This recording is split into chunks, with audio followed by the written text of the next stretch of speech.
Сәлем достар, бұл метті айманасы. Бүгін біз адам денесі туралы ең таңғажайып, сіз білмейтін фактілерді қарастырамыз. Соңына дейін көріңіз, себебі соңғы факт сізді таңғалдыруы мүмкін. Сіздің денеңіздегі бактериялар саны. Адам денесінде жасушалардан да көп бактериялар бар.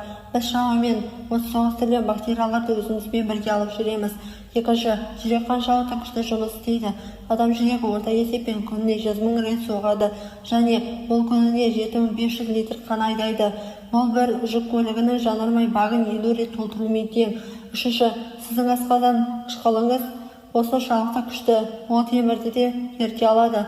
Бірақ асқазанның қабырғаларының әрдайым жаңарып отырғандықтан ол озын зақымдамайды. Төртінші, адам сүйектері болаттан да мықты.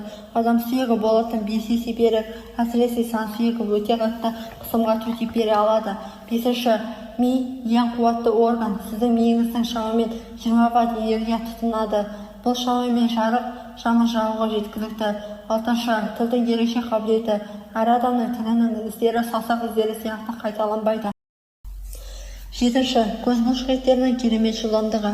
Көзіңіздегі бұлшықеттер күніне 100 000 рет қозғалады. Бұл аяғыңызбен 80 км жүгірумен тең. Сегізінші, қан тамырларының ұзындығы. Егер денеңіздегі барлық қан тамырларды созып қойса, олар жерді 4 рет айналдыра алады. Тоғызыншы, сіздің денеңіздегі ең күшті бұлшықет. Күшті бұлшықет қайсы деп ойлайсыз? Бұл тіл. Ол үздіксіз жұмыс істеп таңғажайып икемділікке ие. Оныншы, адам денесі жарқырайды. Иә, сіз дұрыс естідіңіз. Адам денесі ультракүлгін сәулелерде аздап жарқырайды, бірақ көзіміз оны көре алмайды. Адам денесі нағыз керемет механизм. Осындай қызықты фактілер ұнай ма? Комментарийға жаз. Жаңа видеоларды жіберіп алмас үшін каналға жазылып лайк бас.